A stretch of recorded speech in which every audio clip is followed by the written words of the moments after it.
Je vous parie même qu'il viendra s'exprimer dans mon émission. Faudra pas rater ça. Il aura tellement de choses formidables à dire. Alpha Pack. Allez, la langouste, stop! Salut, merci, ouais. Et bien, il va au congélateur. 2, il est anti-adhérent. Et 3, il va au four. À lui puissance 3 d'Alpha Pack.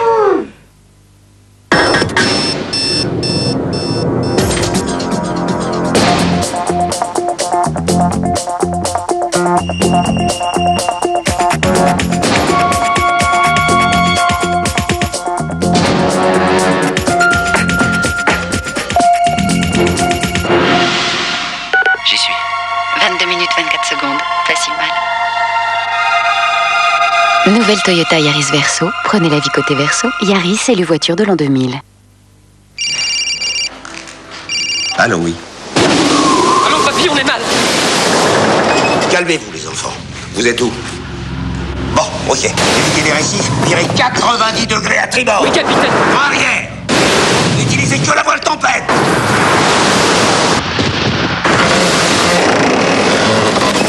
Papy, c'est bon. Quartier libre.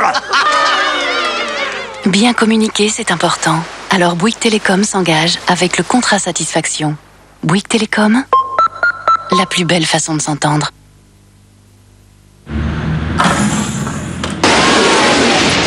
Connectez votre DVD aux dernières innovations son et images de Sony.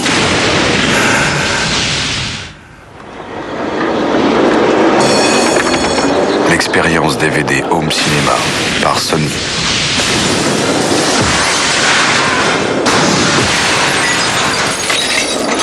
Une expérience qui ne vous quittera plus.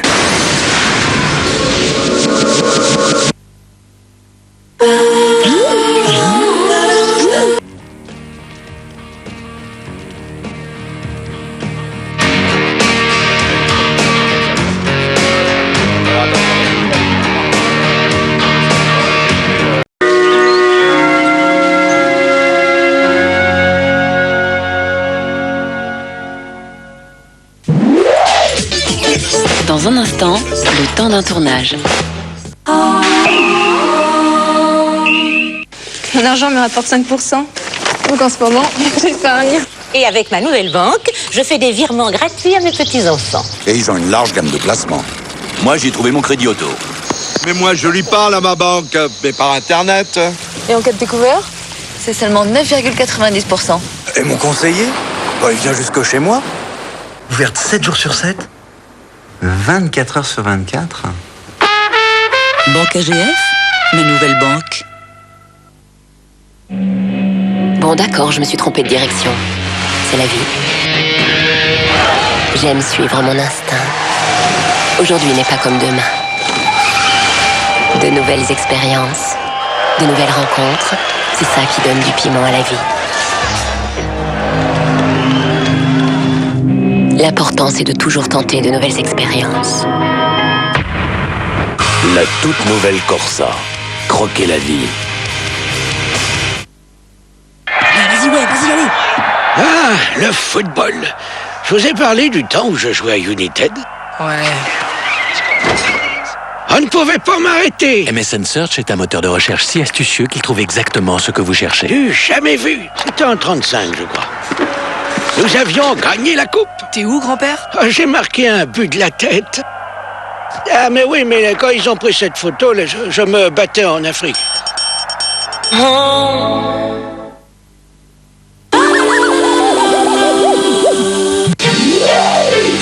Décembre 1999, la France est ravagée par une tempête meurtrière. Si vous avez filmé ce phénomène naturel et ses conséquences, TF1 diffusera vos témoignages en images au cours d'une prochaine émission. Les Français au cœur de la tempête, un an après.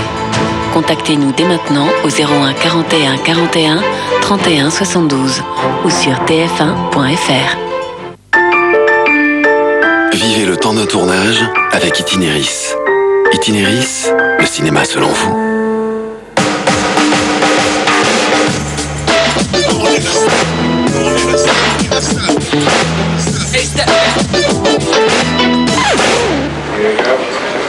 Gene Hackman rêvait depuis presque 20 ans d'adapter Garde à vue, le célèbre face-à-face entre Michel Serrault et Lino Ventura, tourné par Claude Miller. L'acteur américain a finalement réalisé son rêve. Le remake s'intitule Suspicion. J'ai vu ce film en version originale il y a 16 ou 17 ans, il me semble. J'avais été fasciné. J'avais adoré l'idée, le fait qu'il y avait peu de personnages, beaucoup de tension. Murder by some thug or nutcase, that's average.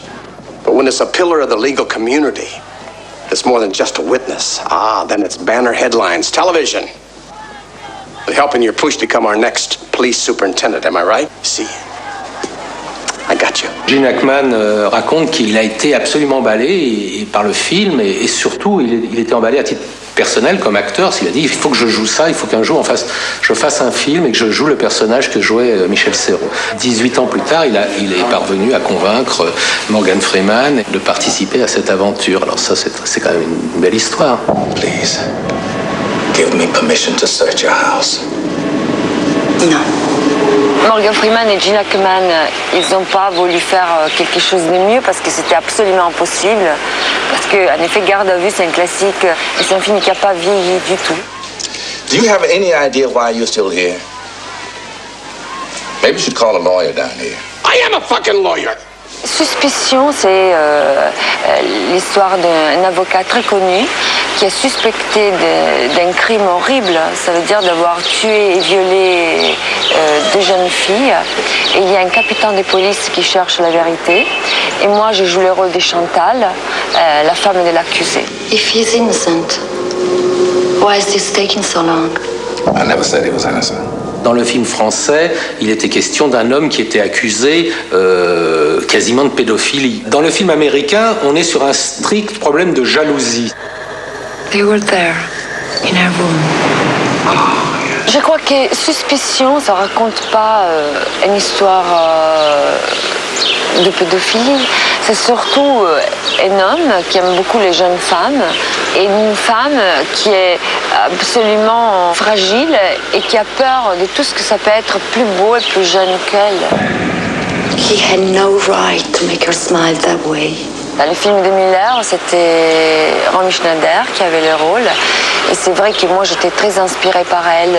J'ai beaucoup regardé sa manière de bouger, de fumer, sa manière mystérieuse d'exister dans le film. Et c'est vrai que s'il y a une différence, c'est surtout le rôle féminin. Parce que le rôle féminin est raconté dans une autre manière. Romy Schneider, disons, jouait sur sa souffrance de femme, enfin la femme qui était très, très près de se donner la mort d'ailleurs à l'époque du tournage de Garde à vue, et il y a tout un poids, c'est une femme de 40 ans avec tout un poids de choses ratées, de choses réussies, avec toute une amertume, et ce qui n'est absolument pas le cas avec Monica Bellucci, qui est très jeune, très belle. Doesn't want to talk to you.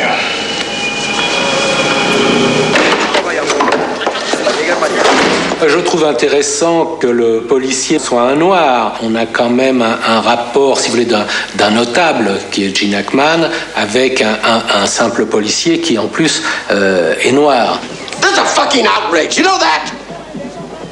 You don't right to pry into my private affairs with these soap opera insinuations. Look at you, Victor. Superintendent, my butt. You'd be lucky to still have a job. Lui est très friqué, moi pas du tout. Lui a eu un parcours facile, il a fait de brillantes études de droit.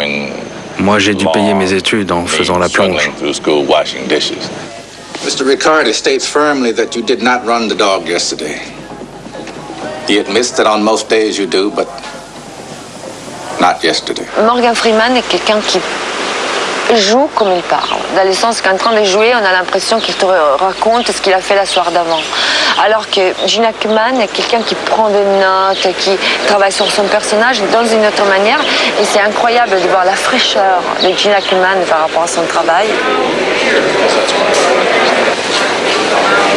Every time I check my email, there's a new message from some electronic bimbo luring me to her site. So I checked it out a few times. What's the big deal? Je pense que le personnage d'Ackman est plus émouvant que celui de Serrault. Serrault est beaucoup plus sarcastique, sardonique, diabolique. Ackman est beaucoup plus une victime, est un homme qui souffre et qui se défend avec beaucoup de force. Young girls don't talk. They laugh. They live. They're in the moment. And saying so doesn't make me a pervert. Les remakes, c'est toujours une bonne chose pour les auteurs des vieux films s'ils sont toujours vivants. Parce que si le remake est bon, ça ne fait vraiment pas de mal au film précédent. Et s'il est mauvais, tout le monde dit que ça valait pas le film précédent.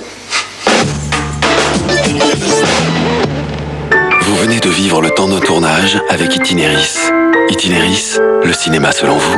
Cocorico, Olivier Jacques est champion du monde de vitesse moto 250. C'est la première fois depuis 16 ans qu'un Français réalise cet exploit. C'était la course la plus difficile de ma carrière. Automoto vous invite à vivre la conquête de ce titre exceptionnel. Vous plongerez dans l'intimité d'Olivier Jacques toute la semaine précédant la course. Des moments d'exception avec un pilote d'exception. C'est la première fois que je hurle sous mon casque. Automoto, le titre d'Olivier Jacques et toute l'actualité des sports mécaniques, c'est demain à 10h15 sur TF1.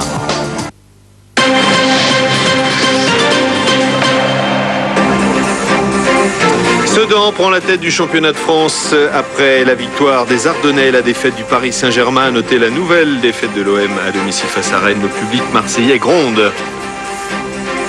En rugby, nouvelle défaite du 15 de France face à l'Australie, 18-13. La revanche de la finale de la Coupe du Monde a tourné à l'avantage des Wallabies.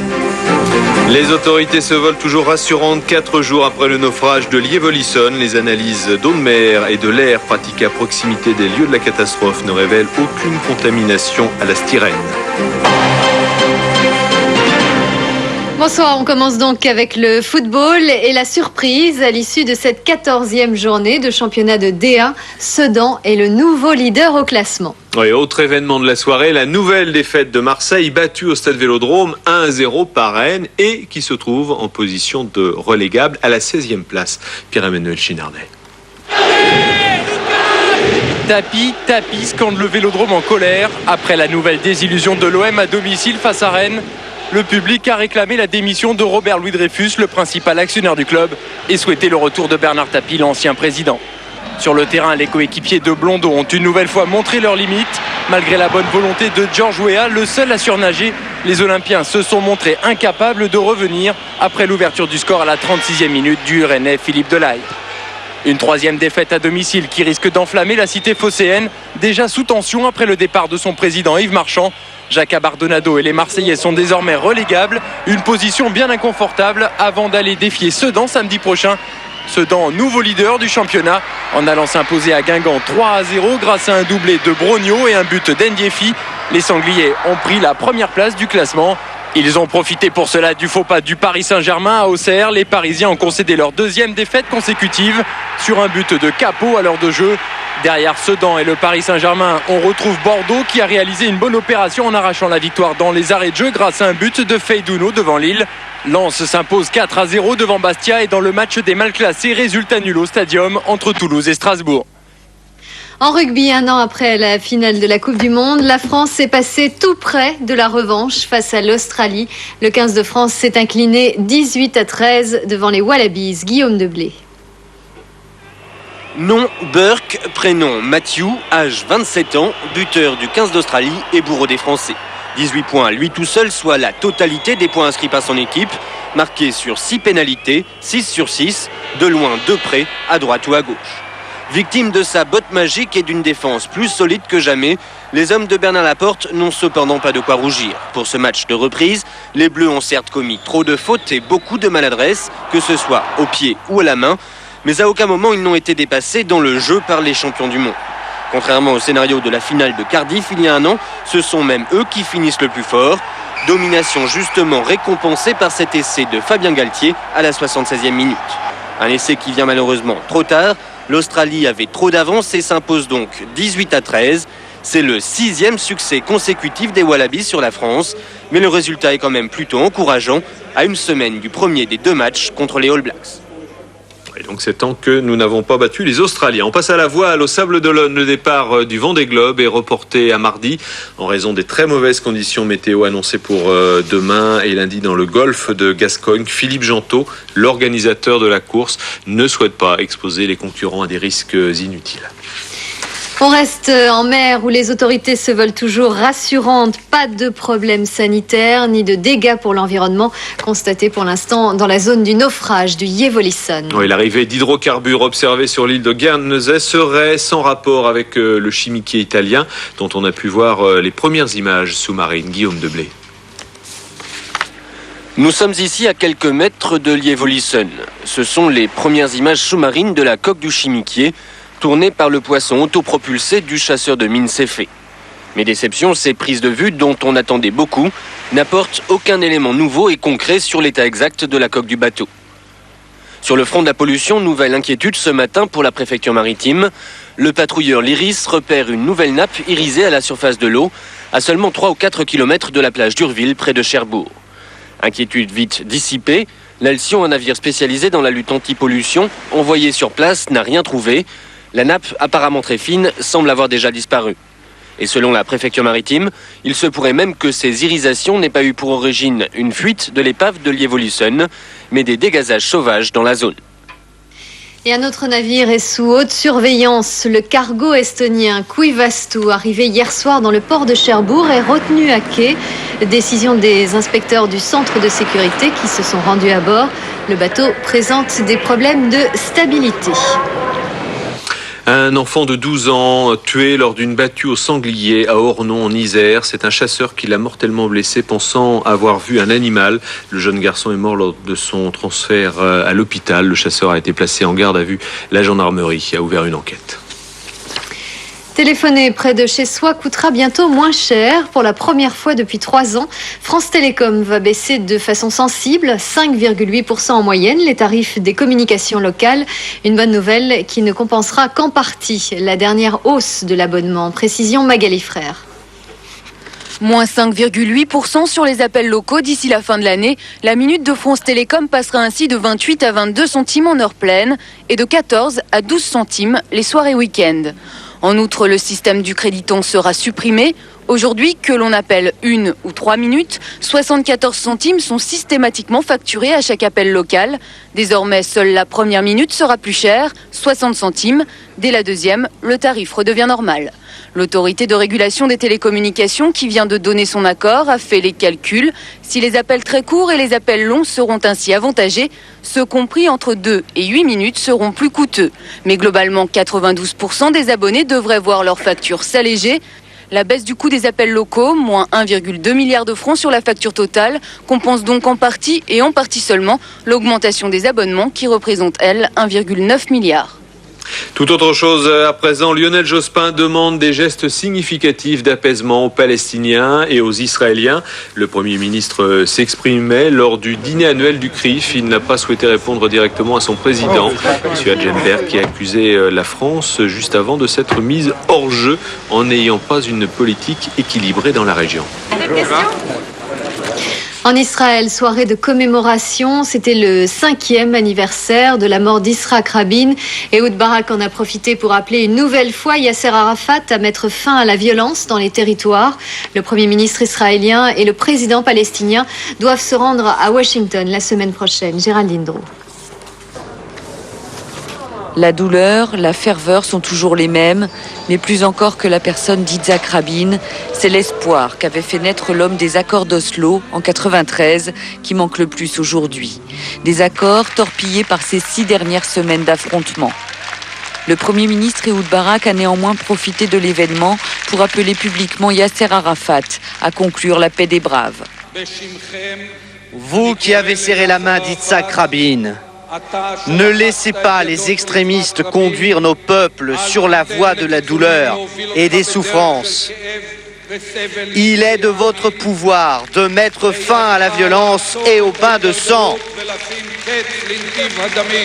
Les deux dirigeants se disent prêts également à se rendre à Washington la semaine prochaine pour remettre le processus de paix sur les rails. Mais pour l'heure, malgré le cessez-le-feu, des affrontements ont encore eu lieu en Cisjordanie et à Gaza.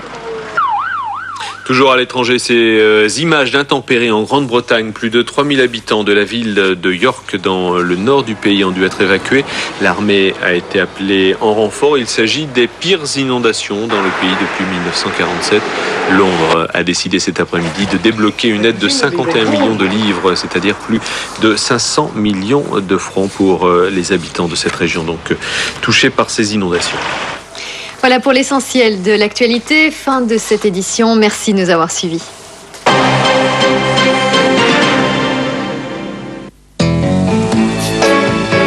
Pour un week-end en toute tranquillité sur TF1 avec le groupe Société Suisse Assurance.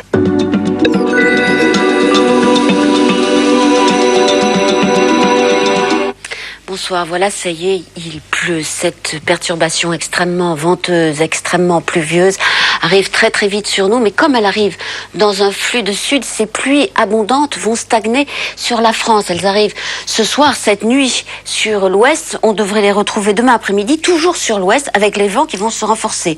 Vents orientés au sud, vous le voyez sur ces prévisions, des vents forts sur les côtes, mais aussi sur les terres, et aussi dans le couloir de la vallée du Rhône. Peu à peu, la portion va se réduire pour le soleil, qui devrait se contenter dans l'après-midi de la façade est et de la Corse. Et puis dans la nuit, les vents vont si bien se renforcer qu'ils devraient souffler en tempête sur les côtes charentaises et sur la côte aquitaine, ainsi que dans le Limousin et le Périgord. Des vents très forts aussi, orientés au sud bien sûr, dans le couloir de la vallée du Rhône. Et toujours cette pluie. Alors dans ce flux de sud, bien sûr, les températures devraient remonter demain matin et demain après-midi.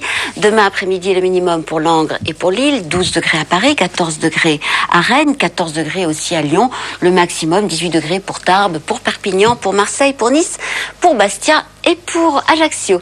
Je vous souhaite une très douce nuit et je vous retrouve, si vous voulez, demain matin. C'est joli, ces planètes qui tournent. À demain.